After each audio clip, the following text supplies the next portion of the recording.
Quick recap there. So I work in our children and families team. So my role is to work within Messy Church. I oversee our work with Faith in the Home, schools and churches. So I work with families, I work with church leaders, children and families workers, and anywhere across the UK.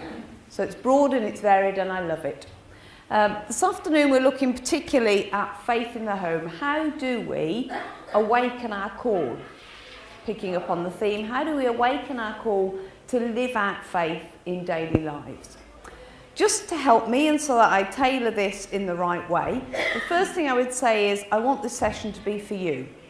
So if there are things you want to ask, just stop me and I'm happy to talk about them. I'm happy to expand on anything that I look at. The second thing is that I'm hoping you won't have to write down too much because there should be 2 handouts coming round. One has got a list of resources on it that I'll come to towards the end, and one is a list of ideas that you could use at home or pass on to people. What I'll also send round is a sign-up sheet. We have a regular e-news that goes out, which is free, that when we add a new idea to the website, it will come out automatically and you could look at it and think, oh, that's great, I'll use that, or I'll pass that on, or no, actually that's of no interest to me, and you just delete it. It's completely free. If that would be of use to you so you don't have to remember to go back to the website to check, then just pop down your name and your email address. I will sign you up. It will then say, can you confirm you want to subscribe? Please don't be put off by the word subscribe. Apparently it's technical language. There is no charge, and if you want to stop at any time, you can. So if that will be of help, I'll send that round and you can sign up if you want to, and I'll let that go round. Okay, how many of you are here as parents, carers or grandparents? And that's the kind of hat you're wearing today, okay.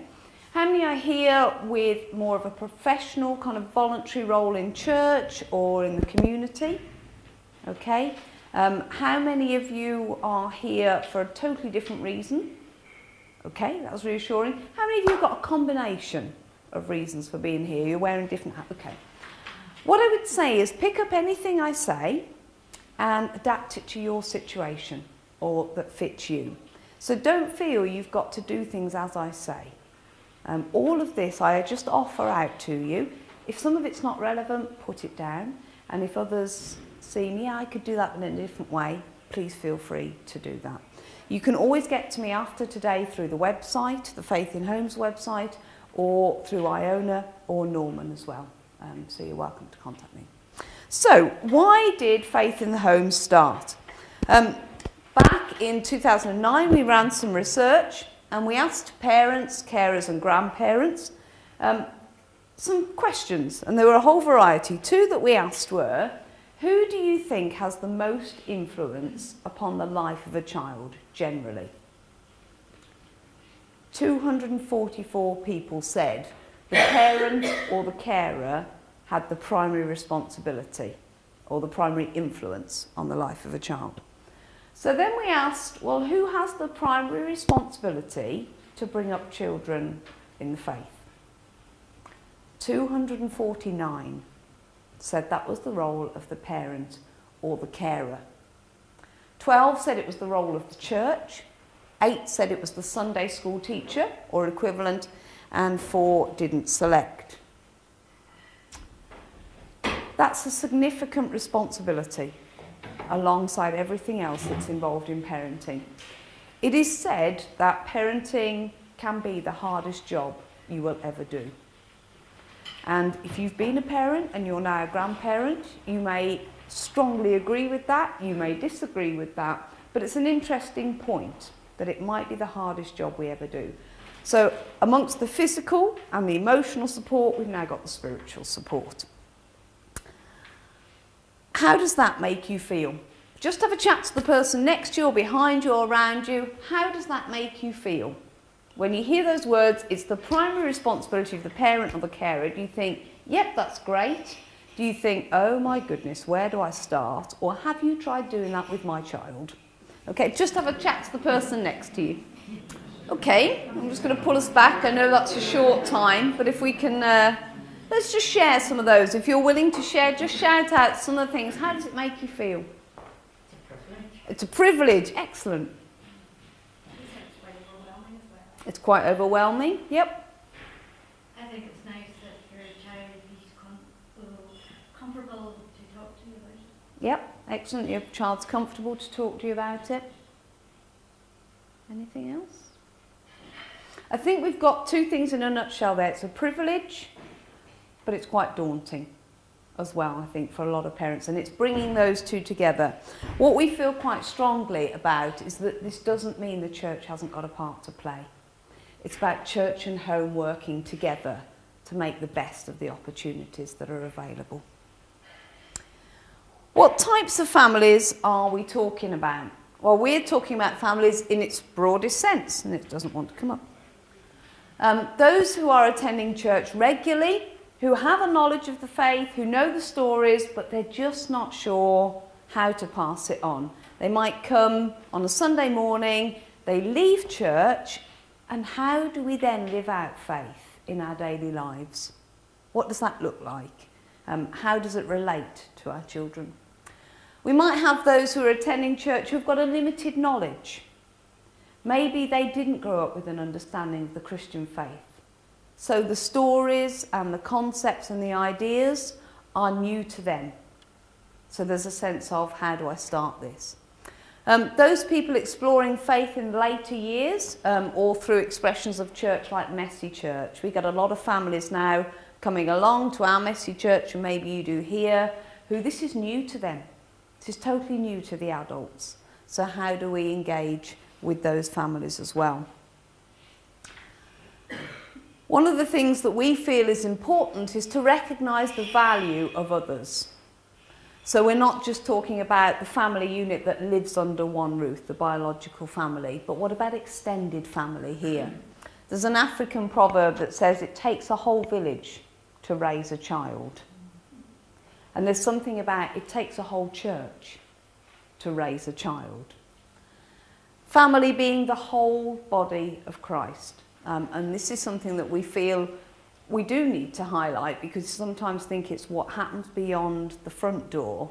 But think about those in our churches who are single, separated, divorced, widowed. What role do they play in family life? Because what they can bring is so rich. And I know we're experiencing that all over the place.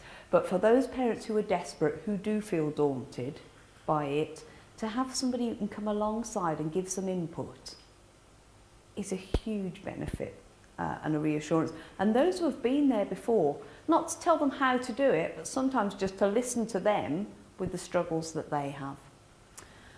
I think these relationships offer a richness, particularly during the teenage years. If any of you are parents of teenagers or have been parents of teenagers, there may come a stage when the parent or the carer is the last person they want to talk to. And having those other relationships through church are crucial during those years, so that they've got somebody to explore this with. When we'd done our research, we wanted to dig a bit deeper. So people had said the primary responsibility was with the parent or the carer. So we said, well, what are the key challenges that you think face you in relation to expressing faith at home? Chat to the person next to you. What would you say from your personal experience? Or, if you can't feel that, what would you think families feel are the greatest challenges that hinder them living out faith in the home? Again, I know it's a short time. If we can start to pull that back. I'm going to put up in a second some of the things that we've heard through our research, but you tell me, for you or the families that you work with or you know, what are the greatest challenges in living out faith in the home?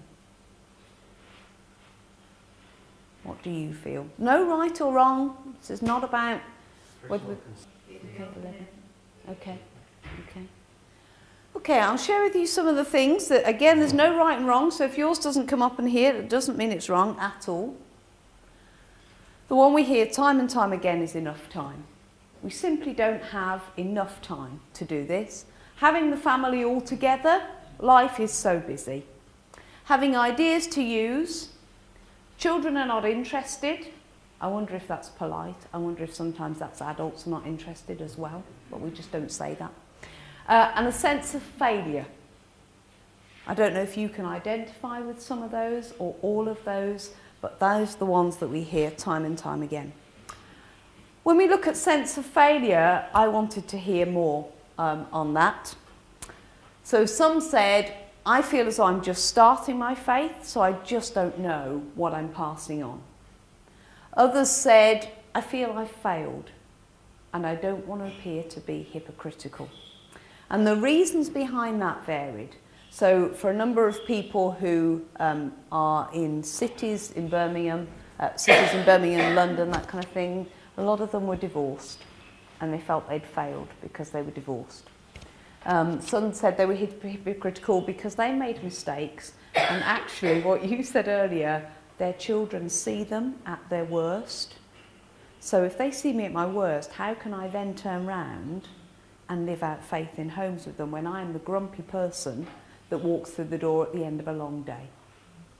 That was a challenge. Some said a challenge of learning styles. Some say that boys are more active, girls are more craft orientated. That's not always the case. But there can be a situation there where people's learning styles are different. So I've had people saying to me, I've got one who would sit down and talk and one who would do anything but sit down and talk, who would rather be cartwheeling around the room. So there's a difference in learning styles there.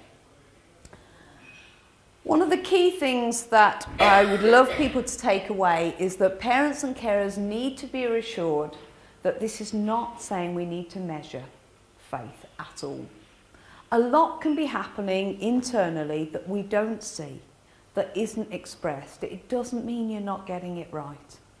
And again, this whole pressure, and Malcolm mentioned it this morning, about the pressure of expectations, wanting to please people. And now even in parenting, we measure them physically. Can they stand on one leg by the age of 3.5? Can they hop?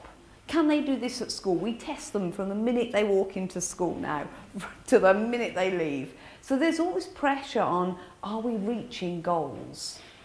And there's a danger that we transfer that into our Christian lives.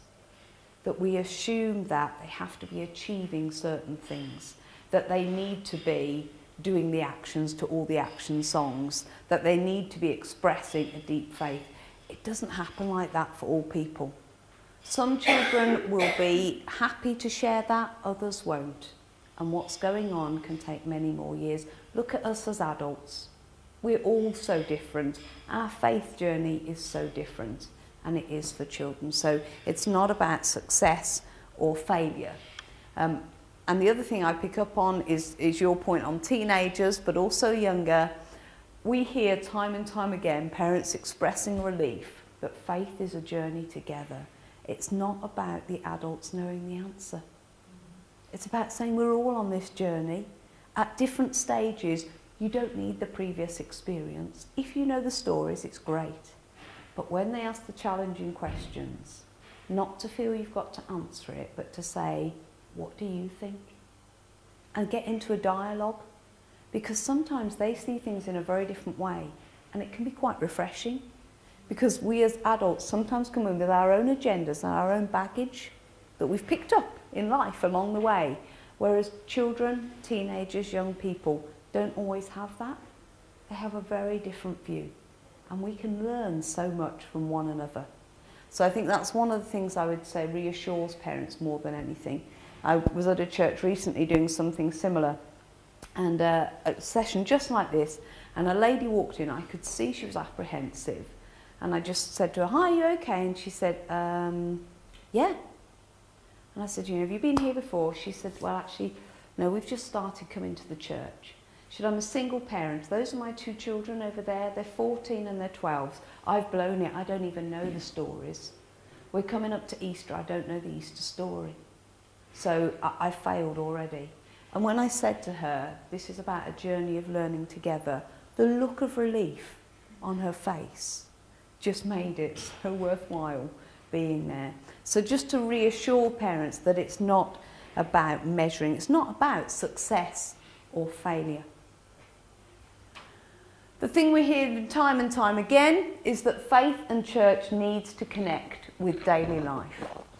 The early years and sleep deprivation, that can be key in the life of families. The toddler tantrums. How do you live out faith in the home when your toddler is face down on the floor screaming and kicking? Education, the pressure of schools and exams and the impact that has on family life. The teenage years and all that that brings. Peer group relationships, all of my friends are, or conflict in relationships like you were talking about. Finance and loss of jobs, I don't know how much of an issue that is here in the local community. I know for us in Birmingham that's a key one. Pressures of divorce and the pressures of death and bereavement. There are many others that we could list there.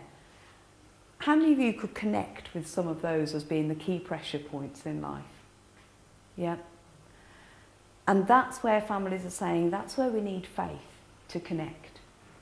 Going back to that point about time, I think if I stood here today and said, now, to do this effectively, you need to create another 2 hours a week in your already busy schedule, and this is how you need to go about it. Some of you would have walked out the door, maybe not physically, but maybe you'd have thought, I can't do this. We need to see what we're already doing, where our faith is a part of daily life. And this sounds very light-hearted, and it's not meant to be. It's about finding God in the everyday. What do we already do? You might walk to school with your young children every day. Point out the things around you that are a part of creation. This is an amazing part of God's world. It introduces children to God created this. Once they get older, you're looking for different opportunities. In the teenage years, you are sometimes looking at it through issues and conflict. It doesn't mean because it's a negative, it can't be used as a positive. So these are the pressure points that we particularly are aware of. So how are we going to do this? First of all, I would ask the question, does this connect with where you're thinking, yep, there are some pressure points here? Yep, and there are some challenges.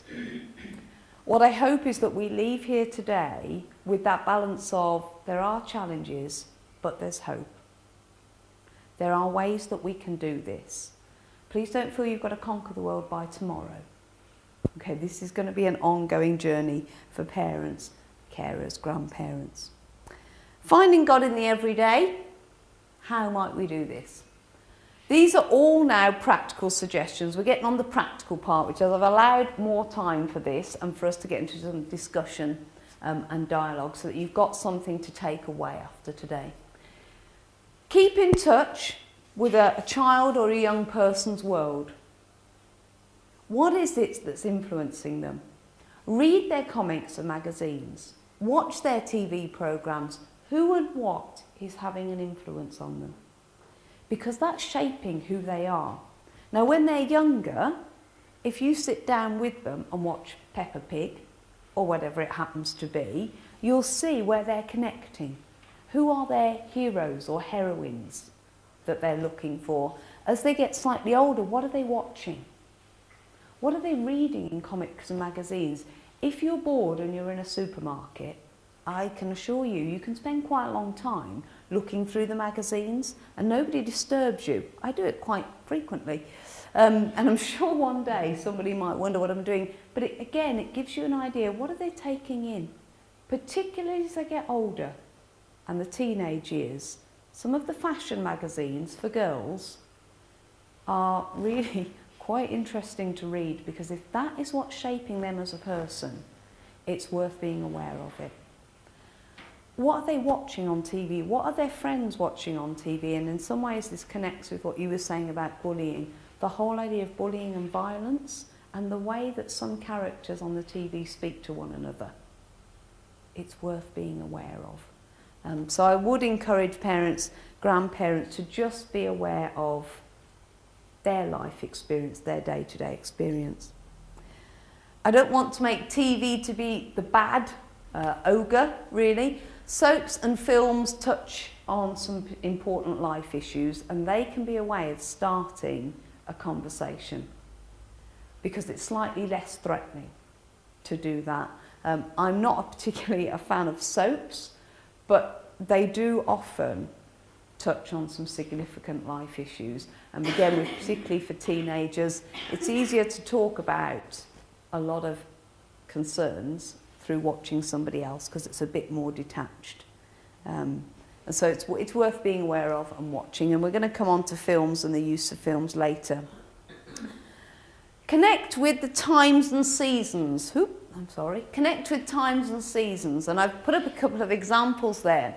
Were Loom Bands big here in the summer? Yeah. Fascinating, the whole Loom Band thing. Not rocket science. Coloured elastic bands, weren't they, effectively, that made bracelets. Friendship bracelets, which we've had for years. And when they came out, I remember saying to somebody, you could learn to pray using Loom Bands. And so I just very quickly jotted down a couple of ideas, put them on our website, and went off to work at Keswick Convention, which I do every summer. And I got a message from Facebook and a message from our website saying, you've had X thousand people viewing your idea. And I went into complete panic mode because I thought I'd done something wrong. And it appeared that I hadn't. It had just caught the imagination of people. They were such simple ideas. And I wrote some more and they were as popular. And it got to some ridiculous number of thousands of people that downloaded the ideas of ways to pray with Loom Bands. If you want them, they're on the website and please help yourself to them. But they weren't complex. Why did it work? Because it was current, it was summer, it was cheap, it was good activities for all ages, and it just gave simple ways to pray. So one example I used was if children were going back to school in September and they were apprehensive, to make a loom band out of 3 different colours. So one colour represented them, another colour represented a parent or a carer or a friend who was praying for them, and one colour represented God. And actually for them to remember that God was with them and that people were praying for them. Very simple. But then they could take it either around their wrist or in their bag. And that was just one simple idea. How might we pray for other countries? Put the colours of flags round a loom band and pray for that country. How might we look at the life of Jesus in a loom band? So I use different colours in blocks to look at Jesus' early life, through his ministry, into his death, into his resurrection, into the Gospels. They're not complex ideas, but it was just something that connected at that particular time. The one that's current at the moment, and again I've done some ideas, is Frozen, the film Frozen. What has happened there? You know, this is something that's captured the heart of so many people. Apparently now it's Disney's biggest selling family film. And how many of us are fed up of hearing the words of Let It Go? But the reality is it's caught the attention. But you could use Frozen to explore so many issues of faith. And there's so much there that can be used. It's just connecting with what's current. The Loom Bands idea for us is now gone. And we don't know where it'll ever come back. But for a season, for a time, it was right. Frozen, how long will it go? We don't know. But for a season and for a time, that's what's current. So it's connecting those worlds. Disney will be forever, you're absolutely right. We will come on to films later, but there are some classics that stand the test of time, of which there are lots of faith elements to it that can be built on. Something else that we say is about creating a family time. Now, I said we didn't want to ask you to spend more time doing this, but creating a time that's uninterrupted, that's fun-based, that might be a meal, a fun activity, or a film that includes a faith element. Before I did this job, I worked in America, at a large church in America, and this was something that I picked up there. they would set aside family time. Now, it might be once a week, it might be every 2 weeks, once a month, depending on what works for you and your family. But it's guarded time. When you do something together as a family, that if you get an invite to do something else, the answer's no. Your diary's full at that time. It means no phones and no laptops, no iPads. That can be as hard for the adult as it can for the child, maybe harder at times. But it's when you do something fun. So you might go and watch a film, you might go and eat, you might cook a meal together that you enjoy. It's about establishing relationship. It's back to what Malcolm said earlier. How well do we know our children? Not about them. We might know what they like and they dislike, what colours are their favourite, what are their favourite foods, but how well do we know them as people? So this is about establishing relationship. That's particularly significant when you get to the teenage years. I've got a 16-year-old daughter, and when we were in the States, I remember looking at this and thinking, I don't know, we need to start now. And she was about 18 months and 2, and I thought, oh, we don't need to start now, but I will. I'm so glad we did, because family time then was just fun.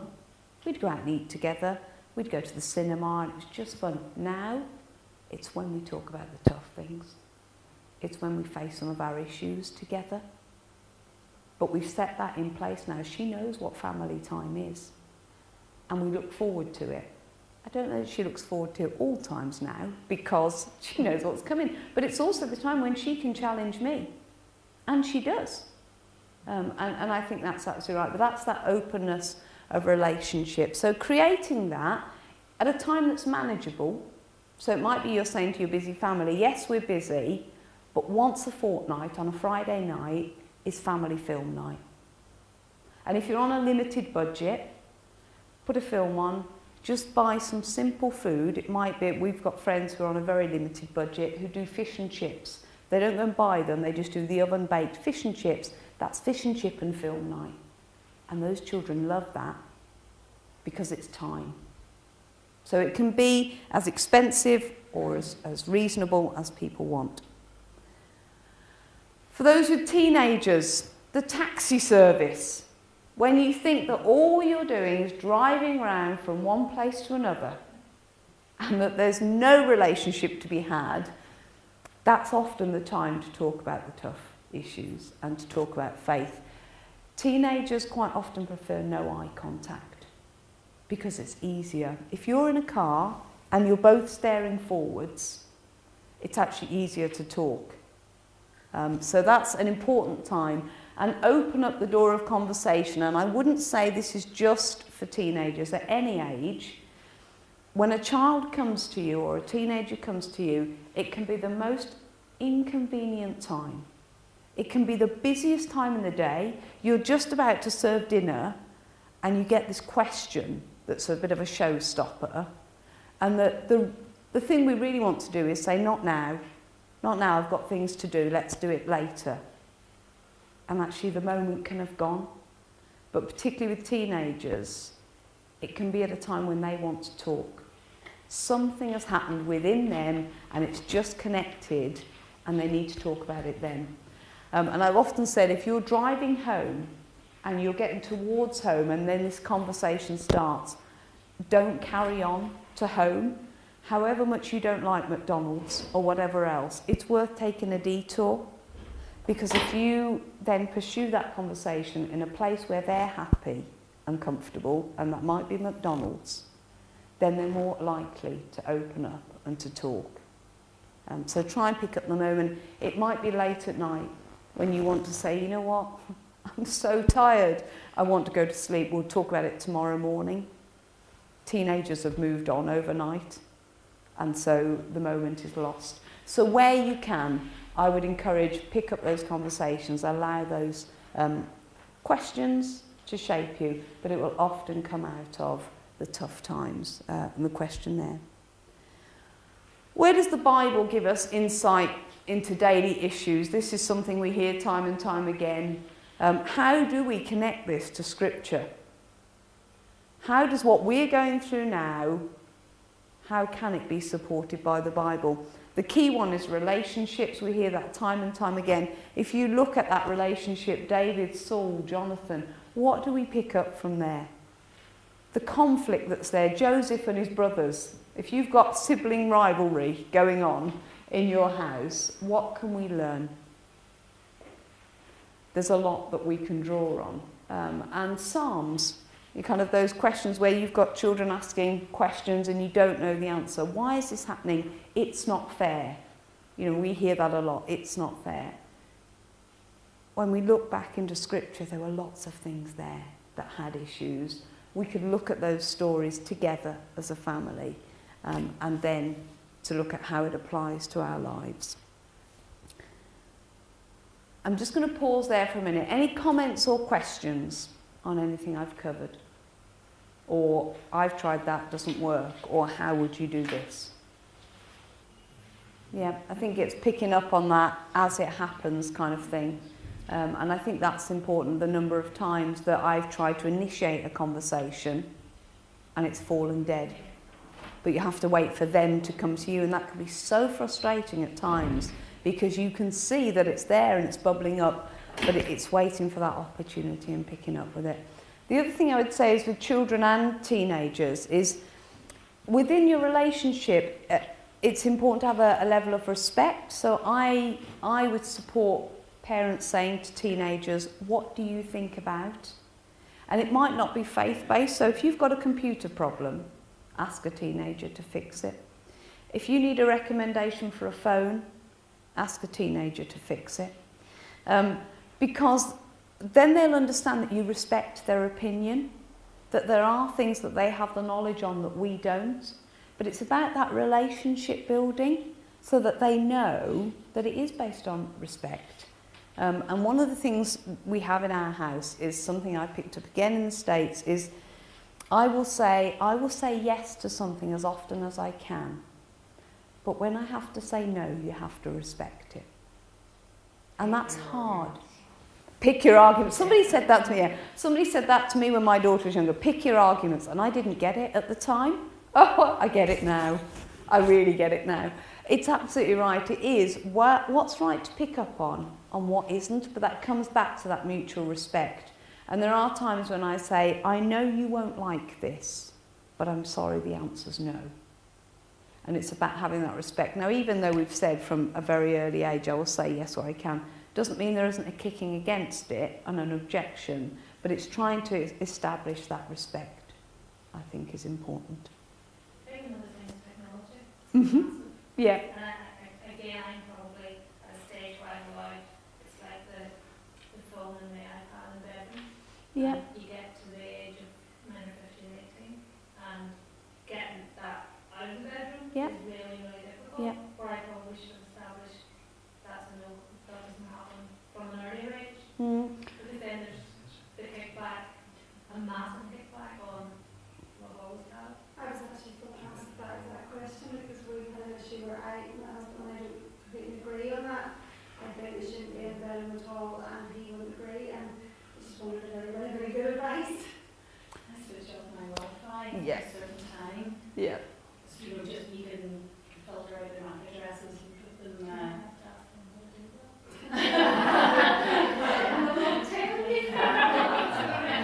If you went to your router's home, I don't think. Yeah. Yep. But it is a huge battleground. It is a huge battleground, and the whole technology thing is key to all of this. And again, it's seeing the balance. It can be a challenge, it can be a benefit. It's how do you bring it together that it is crucial. What we're hearing now is that we are digital immigrants. Children are digital natives. They've grown up with this, so it's not new to them. They can't see why we've got an issue. For us, it's new, and it's us saying, but you can't do this. And they're kind of going, why? This has always been. And I think that's what we need to understand if we're seeing it from different perspectives. There is a lady called Bex Lewis who writes about spirituality and Christian input with digital parenting. She has done a book called Digital Parenting. which is very good, and I would certainly recommend her, Bex Lewis, Bexlewis. It is a challenge, and I've done exactly the same as you. We faced it. We had a no technology in the bedroom thing. And we set that, and I thought that was doing what we needed to do. And then I found that actually the phone was just going upstairs and it was just being sneaked into the room, and then we were accessing Facebook and Instagram and everything else. And I did the same thing. I found the plug on the router and I just pull it out every so often at a certain time. It goes down like a lead balloon. But it's having, though, you don't want to do it in that way, but it is a challenge. But it's looking at it in a positive as well as in a negative. So I would say it's trying to get the balance right. We try and have a set time. And then we get the pressure of, I can't do my homework without the iPad upstairs in my bedroom. But I know that in between the homework, Instagram's appearing and we're doing a bit of messaging on Instagram. And then there's a bit of Facebook going on. And I go, and it's pick your battles, isn't it? It's pick your battles. She's doing her homework, but Instagram's happening.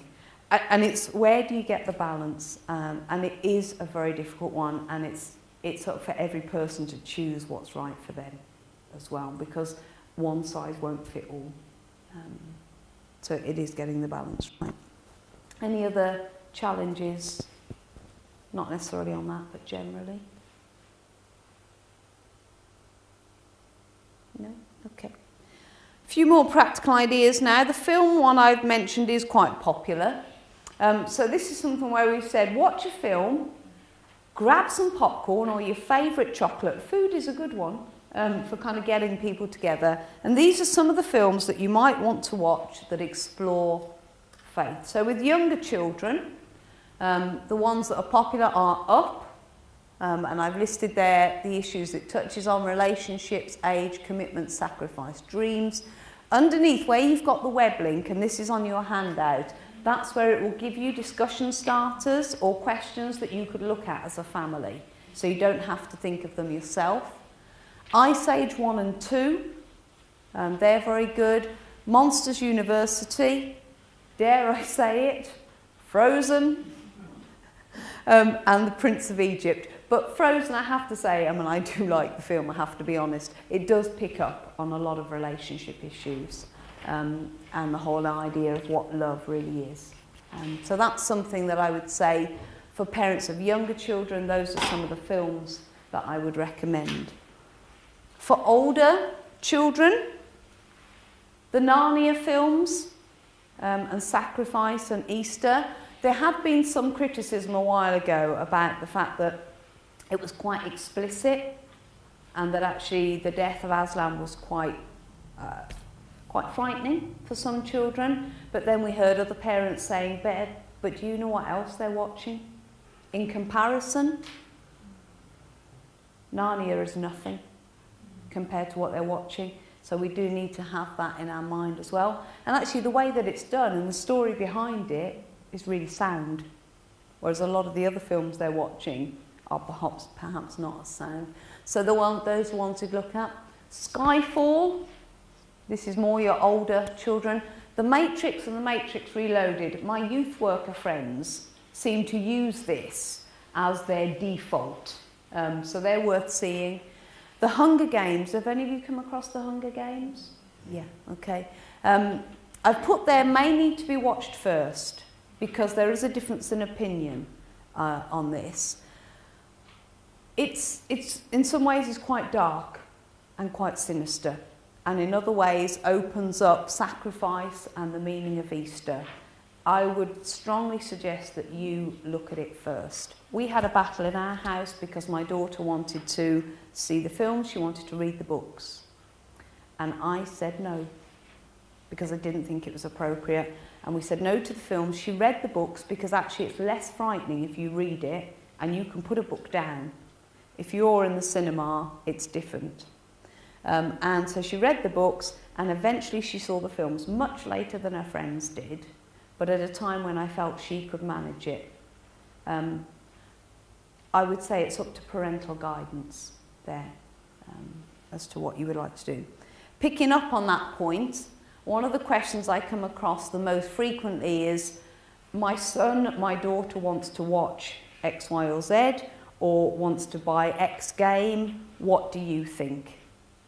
And our role is not to say what's right and what's wrong. Every family will need to make their own decisions. And I would say this website, Common Sense Media, it's on your handout. Common Sense Media, based in the States, it's not a Christian organisation, but it has the heart of families as its priority.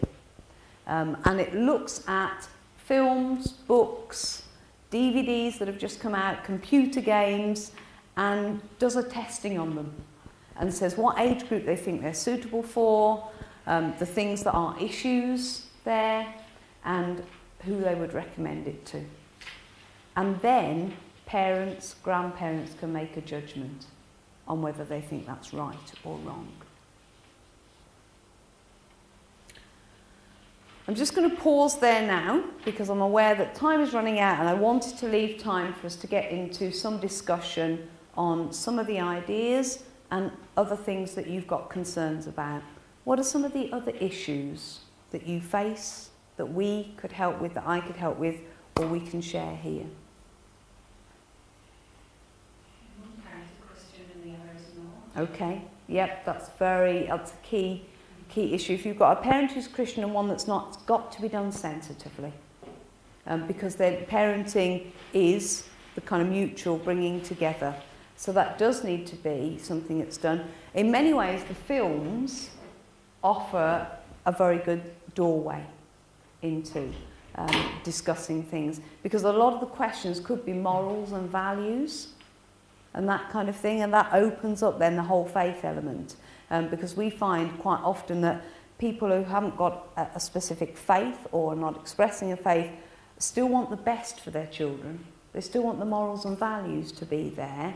It might be coming from a different perspective, but they're equally of value, so that is important. And it does need to be done sensitively. I certainly wouldn't say, well, you just charge in and continue anyway. And the same with parents of different faiths. And I know that might not apply here. In Birmingham, we've got some families where you've got Christian and Muslim living in the same household. So sensitivity, I think, is the key there. Other? One thing that has puzzled me a bit, the age of a child. Now we're talking about our grandchildren, being very young. Okay. What do people feel is the right approach when you want a child to use the church, if you like, for instruction? Okay. Because I think with our lad that they can be a bit bored. Okay.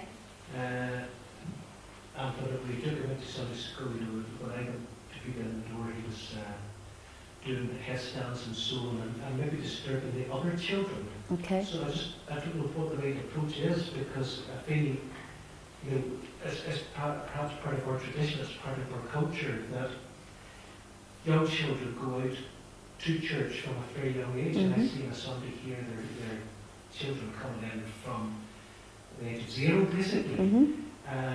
And so presumably get used to the atmosphere in church, and the fact that you don't always talk out a lot and things like that, until later on they go out to some school and children's church and so on. But again, it can be a family tradition where children see this happening to other children in the family and they're used to it. It's part of their upbringing. But where there's with our grandchildren, where there's maybe not that type of background, I'm worried about taking a child out too early, if I could put it that way, so that he's bored and begins to associate church with boredom. But on the other hand, is missing out on so much that where the church can actually provide instruction and so on, as much as the family. It's what we need to talk about is the age that parents here feel that has benefited their children to be going out to go into wee groups and sing and so on. I think you're right, because it varies in children as well. Some will be ready earlier than others. Some will never like it, because that's not their style. And it's getting it right. I think one of the things I would say is what's most important is that that child benefits in the right way they can. And that came down to learning styles I mentioned there. This week I put on the Facebook page and the website a really interesting article from a guy in the States called Taking Spider-Man to Church. Taking Spider-Man to Church. And this happened last Sunday. He asked his young children to go and get ready for church. And they came down in their Spider-Man outfits and said, we're going like this. And he just went into panic mode because they were trying to get out the door, and he kind of thought, they can't come as Spider-Man. And then he suddenly thought, we haven't got any time. We'll just have to go as Spider-Man. So he took them as Spider-Man, and it really raised a question in him. There was a challenge of, can they come just as they are? Can they come as Spider-Man? Or do they have to be dressed in a certain way, behave in a certain way, do things in a certain behaviour? Does the same apply to us as adults? Because I then expanded this on our website and said, can we come just as we are? Can we come as Spider-Man? Or effective, whatever that would be. Because we come with a mask on. And you talked earlier about being the real person behind the front door. And we come to church on a Sunday, or I do, and the mask is on quite often, and the Spider-Man outfit is on, or whatever it is. It's really hard to say, do we come just as we are? Do we as families come vulnerable and say, do you know what, I'm really having a tough time at the moment? Do you know the week I've had with iPads in the bedroom, phones in the bedroom, whatever, bullying, whatever it happens to be? Do you know the week I've had? It's hard for us as parents, but we need to have that openness. Now, in terms of coming back to your point, those boys needed to know they were accepted in church and they were loved just as they are. And I would reassure the church, and I think from what I see of Norman, he would reassure the church that it's okay to have different personalities. If a child makes a noise in church, let's be thankful they're there. Let's be thankful those parents have come. If you've got a young child who might be disrupting the peace a little bit, let's be grateful those parents have taken the opportunity to come. Now, if you get to a point where you can hear nothing because of one child, that's slightly different. But I would say if your grandson or your granddaughter is not comfortable in those groups, where are they comfortable? If that's with you, keep them with you. Some families take activity books to church with them. Now you can actually off the internet, this can be a positive. You could do it Bible-based. You could print off Bible story colouring pages or quizzes or that kind of thing. And there are some websites for that. Just do a web search that says free Christian colouring. So you get the idea of free and you get Christian. Otherwise you'll get general. And print them out and let them colour them in church. Or books, Bible story books that they can use. Lots of very good resources are out there. But make it manageable for you. If they can go out to their groups, that's great. But if they can't, don't feel that you're failing or you've got to force them into that shape. I'll just quickly share that I recently went to the house of people who invited us for afternoon tea, and their son is 13 and quite active, and they said, we're going to do a Bible study before tea. And we sat down to do a Bible study together, and he was rolling around the floor with his legs in the air, and he completely was disinterested. And then we carried on battling on for about 10 minutes, and I could see my daughter looking out of the corner of her eye like, what do we do? Do we just kind of pretend it's not happening? And Dad got up and walked out of the room. So I thought, that's it, it's all over. Tea will be early. And he was gone for ages. And I thought he'd just gone. And he came back in with a plate of food covered and a blindfold. And we each had to put on the blindfold, taste a piece of food, say what it was, and where you would find it in the Bible. Some things like bread, honey. And all of a sudden, this child rolling around the floor wasn't. And within about 2 minutes, we were all fully engaged in this activity. All it needed was the right activity. And that's why I'd say there isn't one size that fits all. For some, cooking is a way of opening up a Bible story. Using cookie cutters to make shapes of sandwiches. Fish, how many times do they appear in the Bible? If you did fish-shaped sandwiches together, you ate them and then you explored the Bible story together. Making things like boats. Again, boats are quite popular in the Bible. Using finger rolls. Put your favourite toppings on the top, make them together, eat them together, read the story together, start talking about it and exploring it. So very simple ways. For others, the film will be that way in. For others, it will be a traditional Bible study that they will be fine and comfortable with. It's saying what works for your family, what works for this particular family.